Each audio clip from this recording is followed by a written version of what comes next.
Bismillahirrahmanirrahim. Assalamualaikum warahmatullahi wabarakatuh. Alhamdulillahilladzi hadana li hadza wa ma kunna linahtadiya laula an hadanallah. Laqad ja'at rusul rabbina bil haqq wa nudu an tilkumul janna uristumuha bima kuntum ta'malun.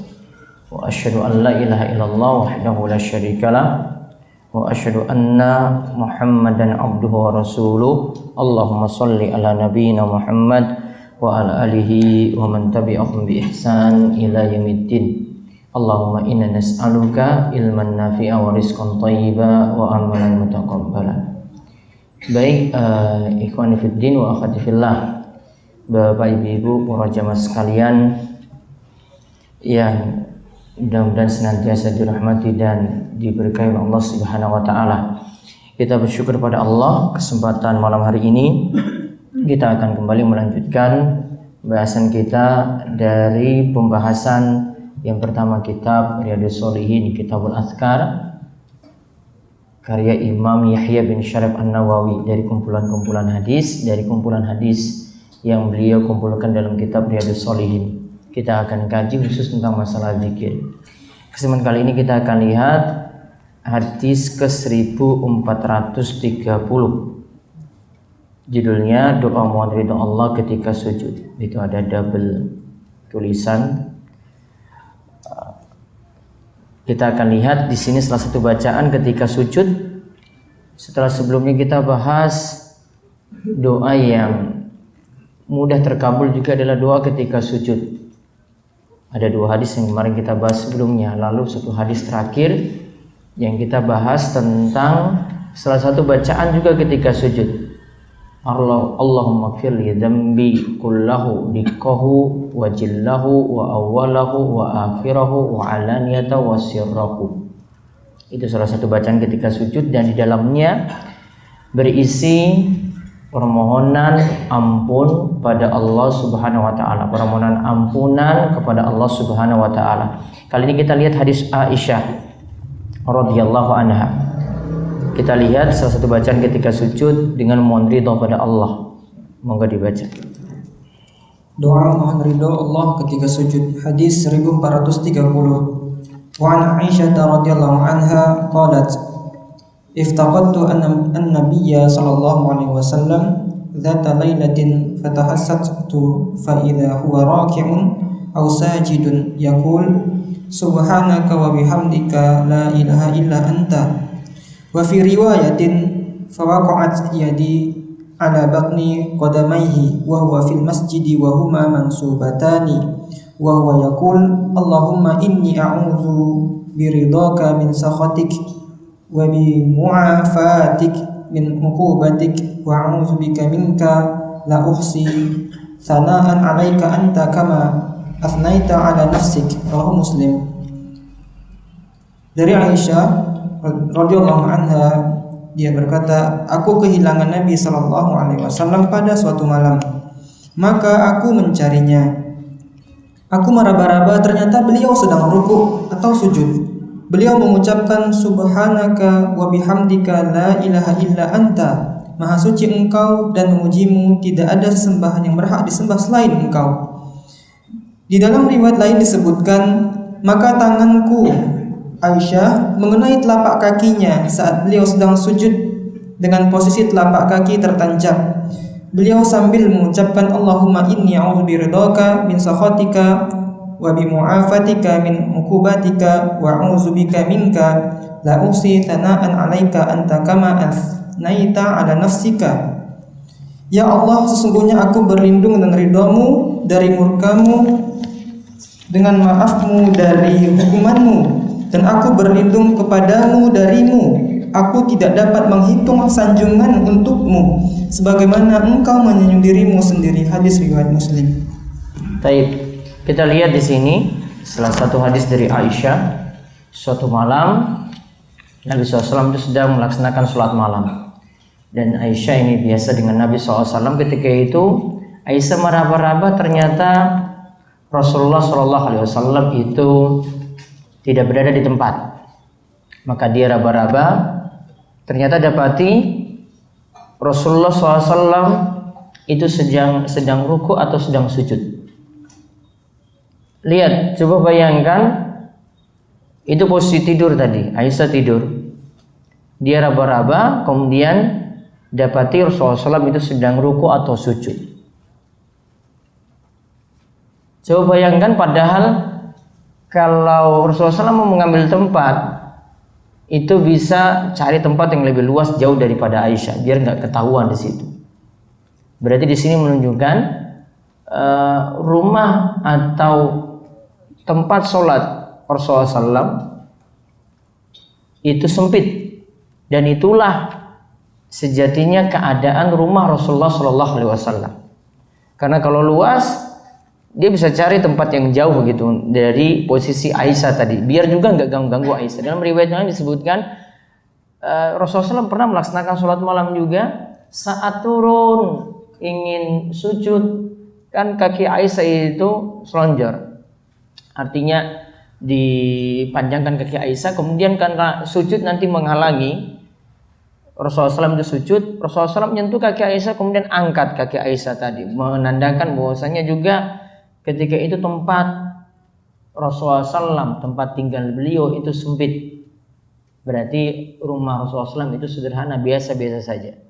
Nah di sini, saat itu dilakukan, saat ruku atau sujud, Aisyah itu dengar Rasulullah SAW itu mengucapkan Subhanaka wa bihamdika la ilaha illa anta. Subhanaka wa bihamdika la ilaha illa anta. Kalau yang kemarin kita bahas itu apa? Subhanakallahumma rabbana wa bihamdika Allahumma firli. Kalau di sini subhanaka wa bihamdika la ilaha illa anta. Bisa baca seperti ini juga. Ini artinya versi yang lain. Nah, ini dibaca ruku atau sujud. Ya, ini dibaca ruku atau sujud. Pokoknya antara ruku atau sujud bisa membaca bacaan ini. Dalam riwayat yang lain,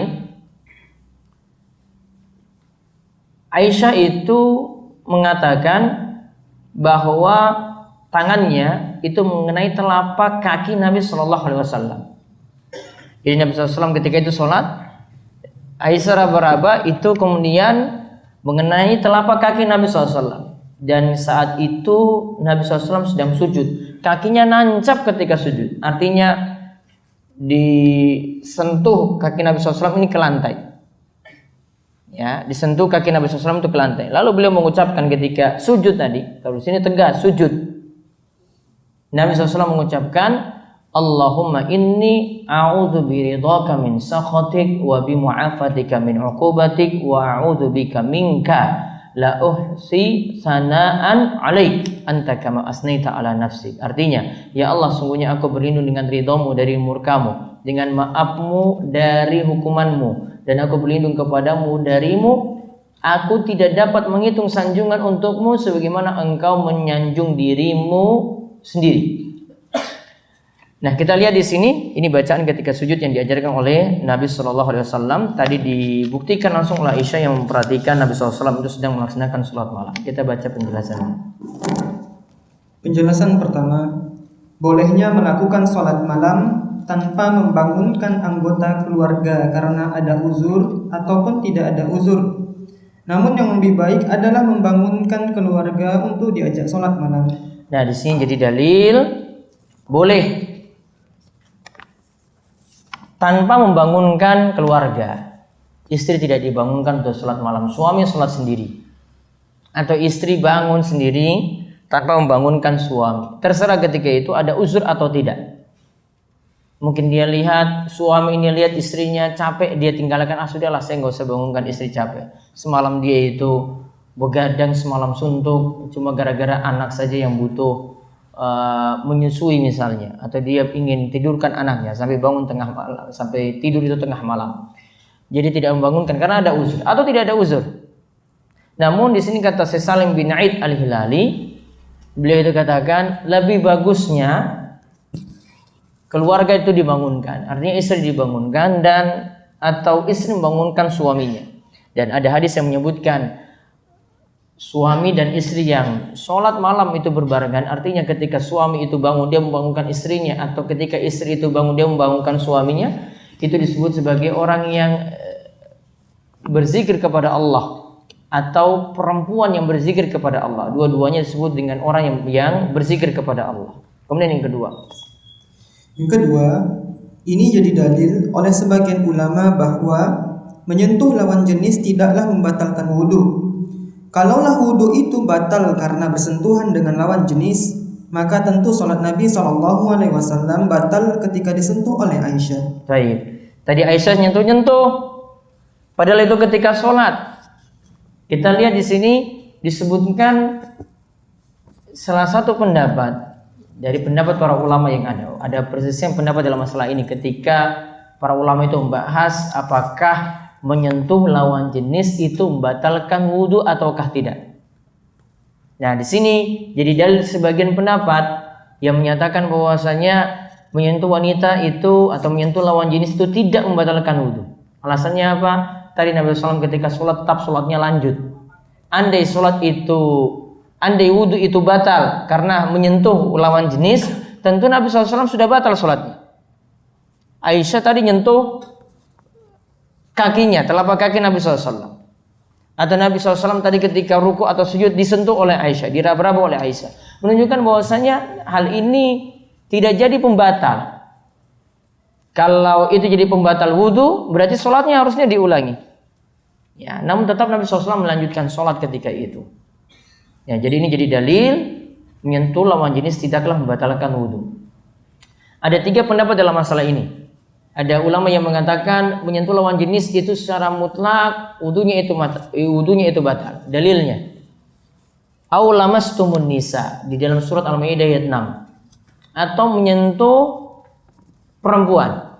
Dikatakan ini juga kita temukan dalam Al-Quran terjemahan kita. Jadi terjemahkan juga dengan menyentuh wanita. Dan ini sedang membicarakan tentang pembatal wudu. Maka otomatis ini wudunya batal secara mutlak. Ada pendapat yang kedua yang kita sebutkan di sini, menyentuh lawan jenis tidak membatalkan wudu. Ada pendapat 3 yang pertengahan. Menyentuh lawan jenis membatalkan wudu kalau dengan syahwat. Kalau tidak dengan syahwat tidak batal. Ini pertengahan. Kenapa dikatakan pertengahan? Dia kompromikan dalil yang ada. Dia bisa pahami dari hadis ini, itu Nabi SAW Aisyah itu tidak menyentuh dengan syahwat, tidak batal. Sedangkan ayat tadi itu dimaknai itu kalau dengan syahwat. Nah, pendapat yang terakhir ini pendapat yang lebih pertengahan dalam masalah ini. Artinya menggabungkan atau mengkompromikan dari dalil-dalil yang ada. Wallahu alam, selama ini kami masih memegang pendapat menyentuh wanita tidak membatalkan wudu. Ya, karena kalau dia memakai standar syahwat pun ini standarnya masih belum jelas. Ya, hadis tadi sudah menunjukkan secara mutlak, dan hadis-hadis yang lainnya tentang sholat malam Nabi SAW juga bukan hanya hadis ini saja menunjukkan bahwasanya menyentuh lawan jenis itu tidak membatalkan wudu. Adapun ayat tadi, aw lamastumun nisa.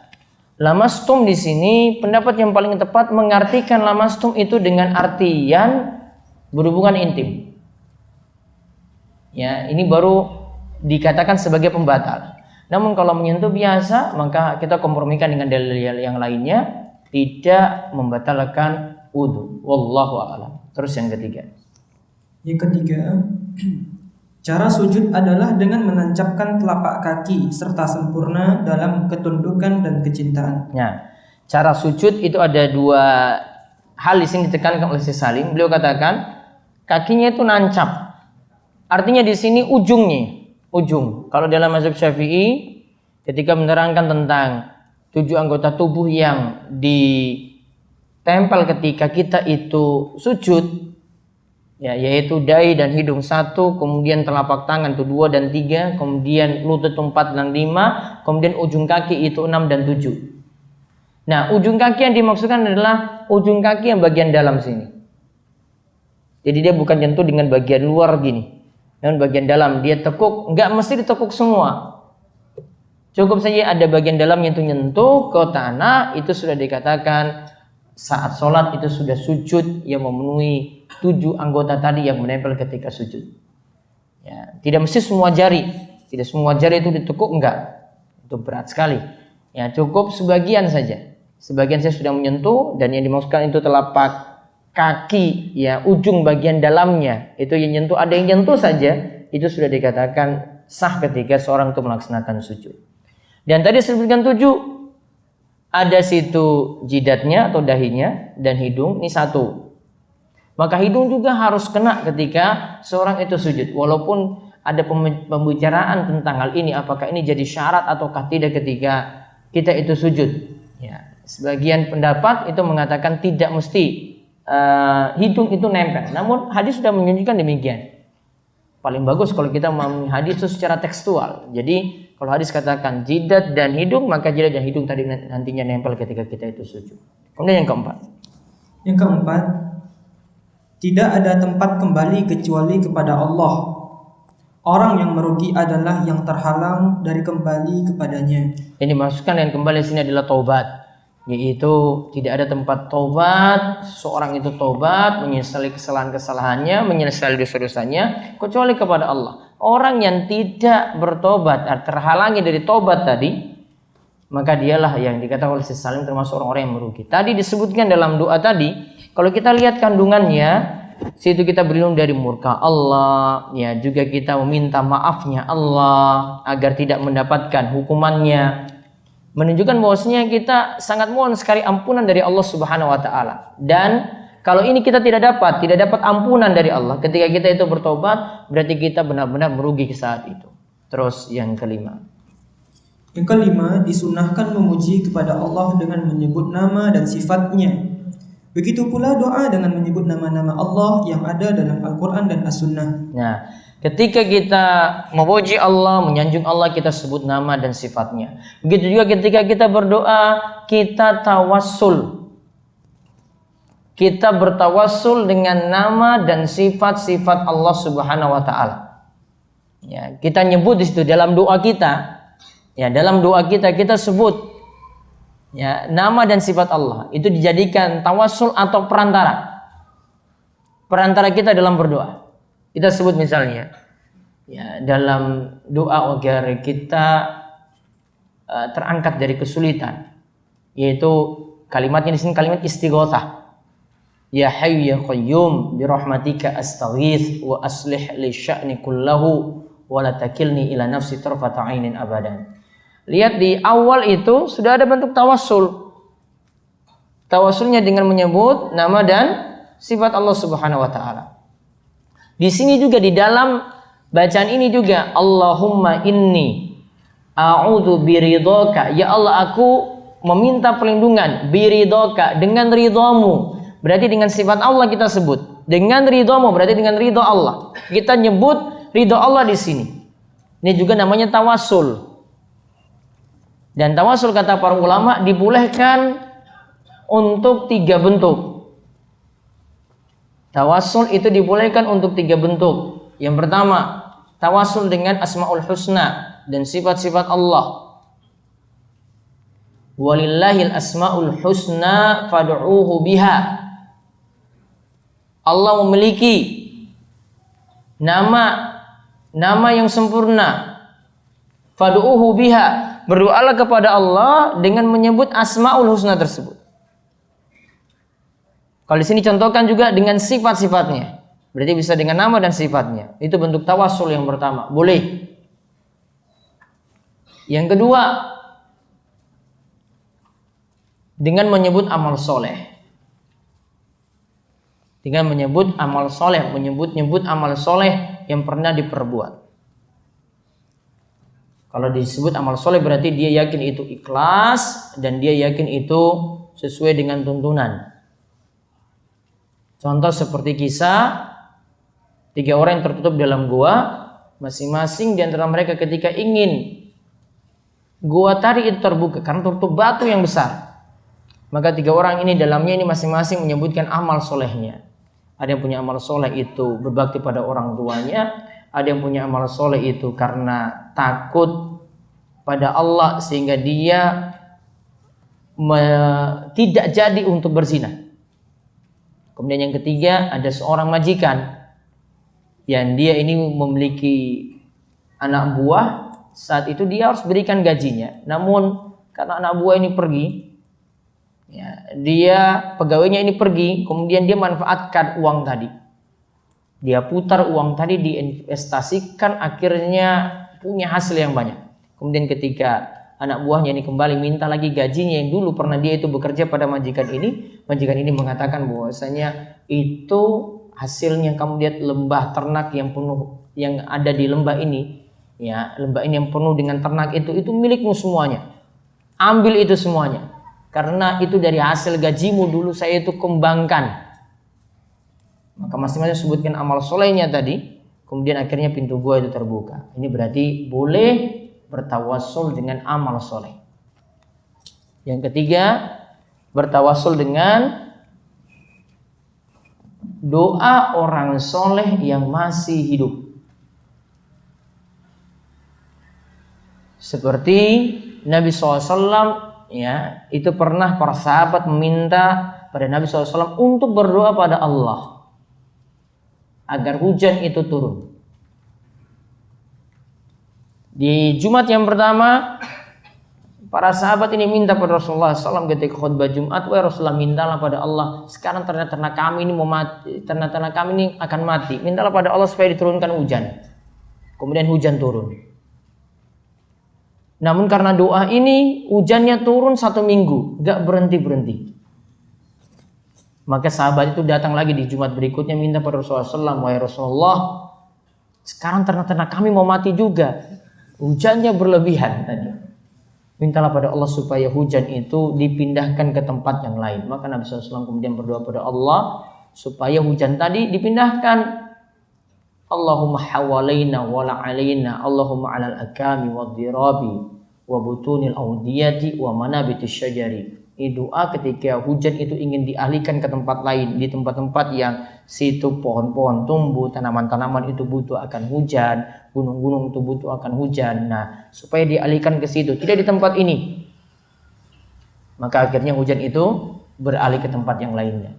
Nah, ini namanya tawasul lewat orang soleh yang masih hidup.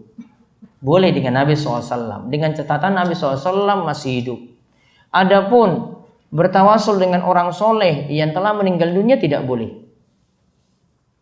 Ketika Nabi SAW sudah meninggal dunia, para sahabat itu tidak mendatangi kubur Nabi SAW untuk jadikan tawasul. Minta lewat kubur, enggak. Atau mereka tidak meminta lewat jah, lewat kedudukan Nabi SAW, tidak. Kalau lewat jam misalnya dia berdoa, ya Allah dengan kedudukan nabimu turunkanlah hujan. Nah, ini namanya berdoa dengan jam. Seperti ini menyebut kedudukan Nabi SAW. Ini perkara yang tidak dituntunkan. Ada yang tadi bentuknya tadi datang ke kubur Nabi SAW, nganggap kalau berdoa di sini lebih afdol. Ini juga tidak dituntunkan. Atau dia berdoa pada Allah, ya Allah, ya. Dia minta pada Nabi. Kalau minta pada Nabi, wahai Nabi, sampaikanlah doa kami itu kepada Allah. Berarti kalau dia minta kepada Nabi terlebih dahulu, berarti ada bentuk doa pada Nabi. Berarti sudah berdoa pada selain Allah. Jatuh pada kesyirikan. Ya, jadi ada bentuk tawasul pada orang mati tidak boleh. Nah, alasannya apa tadi? Ketika Nabi SAW meninggal dunia, para sahabat tidak datang ke kubur Nabi untuk tawasul dengan kubur beliau. Dan di sini mereka tidak lakukan pada Nabi SAW yang sudah meninggal dunia. Pertanda bahwasanya para sahabat ini tidak bertawasul dengan orang mati. Adapun sebagian kalangan itu memakai dalil beberapa peristiwa, cuma menyatakan, misalnya menukil dari tafsir Al-Quran Al-Azim karya Ibnu Katsir, menukil kisah-kisah yang masyhur. Ibnu Katsir cuma mendiamkannya. Karena kalau kita memahami dengan hadis tadi, hadis ini lebih qat'i. Sedangkan kisah-kisah yang masyhur tadi, ini kisah mau dibandingkan dengan hadis tidak bisa. Itu cuma kisah biasa saja. Taruhlah itu kisah dari tabi'in atau kisah dari sahabat misalnya, cuma kisah saja. Dan tidak kita telusuri tentang riwayat-riwayatnya. Kalah dengan hadis Nabi SAW yang tadi sudah disebutkan. Maka ingat, kalau mau berargumen bukan hanya sekedar berdalil. Kamu lihat tingkatan dalilmu itu apa. Kamu bawa kisah ini benar atau enggak. Walaupun itu kisah masyhur. Kita bukan menjatuhkan seorang ulama, bukan. Kita perlu nimbang-nimbang di sini. dalam menyebutkan, dan Ibnu Katsir mendiamkannya, belum tentu dia setuju dalam hal ini. Dia cuma menyebutkan saja. Ya, dia cuma menyebutkan saja. Jadi kesimpulannya, ya, tawasul dengan orang yang sudah meninggal dunia tidak dibolehkan. Cuma dibolehkan dengan tawasul dengan orang soleh yang masih hidup, ketika dia hidup saja. Namun kalau seorang itu berdoa pada Allah langsung tanpa orang soleh, itu lebih bagus.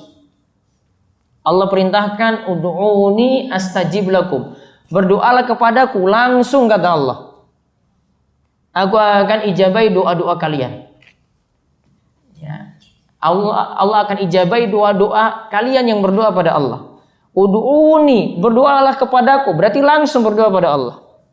Tanpa kita menggunakan perantara-perantara orang soleh. Walaupun dengan orang soleh dibolehkan.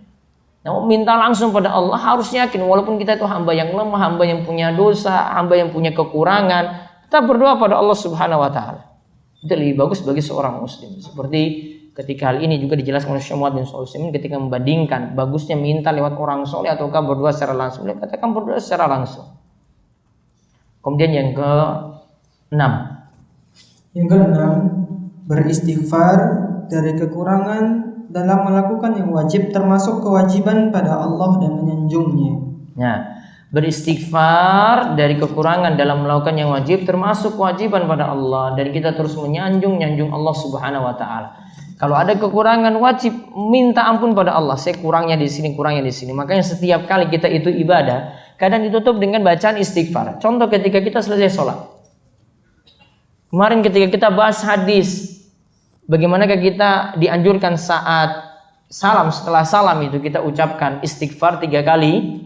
Apa hikmahnya? Hikmahnya supaya mengajarkan kita tidak merasa ibadah kita itu sudah sempurna, namun terus merasa kekurangan. Ya, maka ditutup tadi sholat tadi, setelah kita sholat sudah salam, kita baca astagfirullah, astagfirullah, astagfirullah 3 kali. Tujuannya seperti itu. Terus yang ke-7. Yang ke-7, kita tidak dapat menghitung pujian pada Allah. Karena Allah memiliki nama yang sempurna dan pujian pada Allah itu banyak sekali. Kita tidak bisa menghitung pujian yang pantas untuk Allah Subhanahu wa taala. Anta kama asnaita ala nafsi. Engkau ya Allah sesuai dengan engkau menyanjung dirimu sendiri. Kita tidak bisa menyanjung Allah secara sempurna. Maka dalam menyanjung Allah pun kita kurang. Dalam beristighfar juga kita kurang. Mohon ampun pada Allah kita kurang. Menyanjung Allah pun kita kurang. Nah, terus tadi tentang bacaan tadi saya singgung sedikit di sini, doa yang sama dibaca ba'da witir, sama seperti bacaan tadi. Jadi Bapak, Ibu-ibu, para jamaah sekalian bisa baca bacaan tadi juga. Dari hadis ini kita lihat bisa dibaca setelah sholat witir. Coba lihat hadisnya. Dari Ali bin Abi Thalib radhiyallahu anhu, Nabi sallallahu alaihi wasallam membaca di akhir witirnya, Allahumma inni a'udzu biridhaka min sakhatik wa bi mu'afatika min 'uqubatik wa a'udzu bika minka la uhsi thana'an 'alaik anta kama asnaita 'ala nafsik. Dibaca 1 kali. Nah, dibaca 1 kali. Sama seperti bacaan tadi. Dikatakan dari hadis Ali bin Abi Thalib di sini, membacanya di akhir witirnya. Akhir witirnya berarti kemarin kita sudah bahas, akhir itu ada 2 kemungkinan. Sama seperti istilah dubur. Sama seperti istilah dubur sholat. Apa? Bisa sebelum salam, bisa sudah salam. Jadi kalau membaca sebelum salam juga boleh, karena ini isinya itu doa. Dan kaidah dari Syekh Muhammad bin Shalih Al-Utsaimin, kalau isinya itu doa, baiknya diletakkan sebelum salam. Jadi berarti sebelum salam sholat witir. Atau bisa juga diletakkan ba'da salam. Nanti baca dengan bacaan lagi yang lainnya untuk setelah witir. Itu seperti bacaan, kalau kemarin Subhun Kudus Rabbul Malaikati Waruh, apa yang mirip dengan witir kemarin? Subhanal Malikil Kudus, Subhanal Malikil Kudus, Subhanal Malikil Kudus. Ingat kalau rukuk dan sujudnya itu baca subuhun. Kalau untuk ba'da witir Subhanal Malikil Kudus, Subhanal Malikil Kudus, Subhanal Malikil Kudus, Rabbil Malaikati Waruh. Pakai Rabbi. Karena dia nanti tabi ke kata sebelumnya yang kasrah juga, yang majrur juga. Nah, ini yang dibaca setelah witir juga. Jadi ada 2 bacaan ketika kita selesai sholat witir. baca ini tadi Allahumma inni a'udzu biridhaka min sakhatik, dan seterusnya. Bacaan yang kedua Subhanal Malikil Quddus, Subhanal Malikil Quddus, Subhanal Malikil Quddus, dibaca 3 kali, terus ditutup Rabbil Malaikati Warruh. Itu saja yang kita bahas, mudah-mudahan bermanfaat. Insyaallah kita akan bertemu lagi pada pertemuan berikutnya, dan kajian Selasa di Karangbedo juga tetap aktif seperti biasa untuk Selasa besok. Kita tutup kalian doa kafaratul majelis. Subhanakallahumma bihamdika asyhadu an la ilaha illa anta astaghfiruka wa atubu ilaik. Assalamualaikum warahmatullahi wabarakatuh.